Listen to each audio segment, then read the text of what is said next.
옛날 옛적 충청남도 아산에는 마을을 지켜주는 신비로운 존재가 있었습니다. 그 존재는 바로 용이었죠. 아산에 꽉 막힌 계곡 속 깊은 연못에는 수많은 전설이 전해지는 용이 살고 있었습니다. 마을 사람들은 이 용이 계곡과 마을의 수호신이라 믿었습니다. 용은 매년 음력 7월 7일 백중날에 머나먼 하늘로 날 아울러 비를 불러왔습니다. 이 비는 마른 땅을 적시고 풍년을 안겨주었습니다. 그래서 백중날이면 마을의 농부들은 하루 일을 쉬고 용에게 감사의 제사를 올렸습니다. 용의 전설은 아산에 사는 사람들 사이에 구전으로 내려왔고, 이를 증명이라도 하듯 가끔 연못으로 무지개가 떠올랐다고 합니다. 사람들은 이를 용의 영혼이 여전히 마을을 지키고 있다는 상서로운 징조로 여겼습니다. 그러던 어느 해 용이 살던 연못이 점점 말라가기 시작했습니다. 사람들은 이는 용이 노하여 떠났기 때문이라고 믿었습니다. 노한 용이 마을을 떠나면 기근이 찾아올 것이라 걱정한 마을 사람들은 연못에 물을 채우기 위해 각지에서 물을 길어오기 시작했습니다. 마을의 아이들부터 노인들까지 모두가 날마다 물동이를 들고 연못을 찾았습니다. 그들의 노력이 헛되지 않았는지 연못은 조금씩 원래의 모습을 되찾았고, 다시금 비가 내리기 시작했습니다. 이젠 매년 백중날이 되면 마을 사람들은 직접 연못으로 모여 물을 길어와 봉헌하는 의식을 이어갔다고 합니다. 그러던 어느 날 이 마을에 한 낯선 수행자가 찾아왔습니다. 그는 연못에서 한참 동안 명상에 잠기더니 마을 원로에게 말했습니다. 연못의 용은 여전히 그곳을 지키고 있습니다. 다만 그 분노의 이유는 다른 데 있습니다.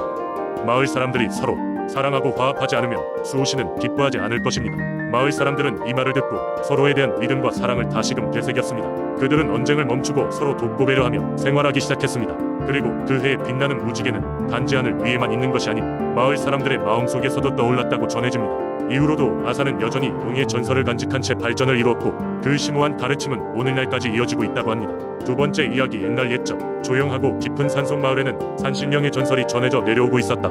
그 산은 이 마을 사람들에게 많은 자원을 주었고, 계절마다 변화하는 모습은 그 자체로 하나의 신비였다.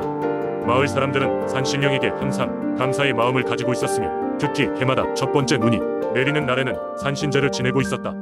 마을의 젊은 사냥꾼 민호는 인근 마을에서도 최상급의 실력을 가진 유능한 사냥꾼으로 유명했다. 그는 매일같이 산에 올라가 산 짐승을 사냥해 가족과 마을 사람들에게 먹거리를 제공하곤 했다.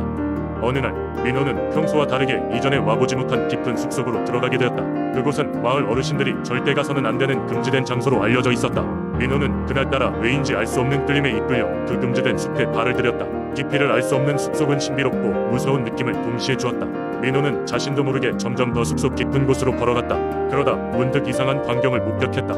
거대한 나무 한 그루가 있었는데 그 나무 아래에는 태어나서 처음 보는 아름다운 여인이 서 있었다. 그녀는 흰색 한복을 입고 있었으며 그저 가벼운 바람에도 살짝 흔들리는 가지처럼 부드럽고 우아했다. 민호는 그녀에게 다가갔다. 살짝 두려운 마음도 들었지만 신기함이 두려움을 압도했다. 어떻게 이런 곳에 사람이 있을 수 있지? 민호는 마음속으로 되물으며 그녀에게 말을 걸었다. 안녕하세요. 저는 이 마을에서 사냥을 하는 민호라고 합니다. 이런 곳에서 뵙게 되어 놀랍네요. 누구시죠? 그녀는 고개를 내리며 부드러운 미소를 지었다. 나는 이 산의 수호자 산신령입니다. 오랜 세월 동안 이 산과 마을의 평화를 지켜왔지요. 민호는 그 말을 듣고 흠칫 놀랐다. 어머니께서 어릴 적 들려주시던 옛 이야기 주인공인 산신령이 눈앞에 있었다. 산신령은 민호가 이곳까지 용기 있게 찾아와 대화를 시도한 것에 대해 아주 흡족해했다. 너와 같은 젊은이들이 앞으로 우리 마을을 이끌어갈 것이기에 기회를 주고 싶구나. 앞으로도 진심으로 자연을 존중하며 마을을 위한 길을 걷겠느냐? 민호는 그 자리에서 산신령께 깊이 머리를 숙였다. 물론입니다. 산신령님, 저는 이 산이 그리고 이 마을이 저에게 얼마나 중요한지를 잘 알고 있습니다. 앞으로도 이곳을 지키며 살아가겠습니다. 민호의 진심 어린 답변에 산신령은 미소 지으며 말했다. 그럼 이 숲속에서 너에게 들어온 모든 행운과 평안을 빌어주겠다. 너의 앞으로의 길이 순탄할 것을 맹세하마.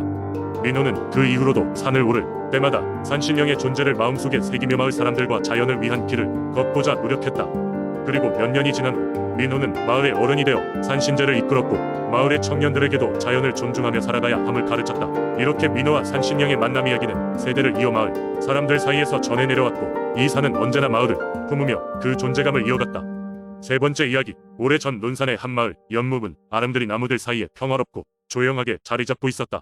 이 마을은 무성한 농토와 비옥한 땅 덕분에 사계절 내내 풍요로움이 넘쳤다.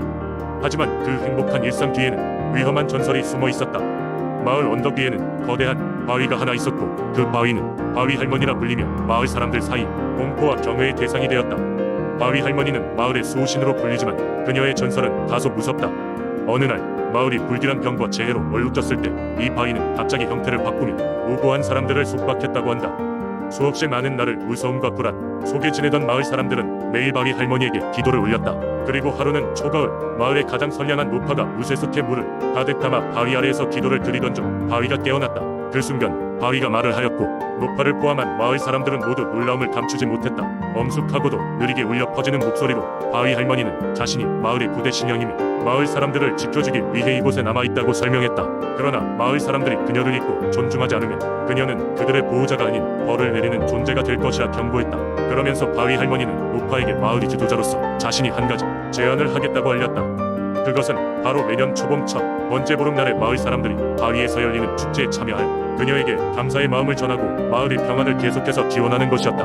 마을 사람들은 다행히도 그 제안을 받아들였고 그로 인해 그들은 바위 할머니의 계속된 보호를 받으며 마을의 번영을 보장받게 되었다.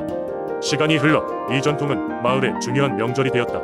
축제 날이면 마을 사람들은 귀한 음식을 준비하고 특별한 극과 무용을 통해 바위 할머니에게 존경과 감사를 표했다.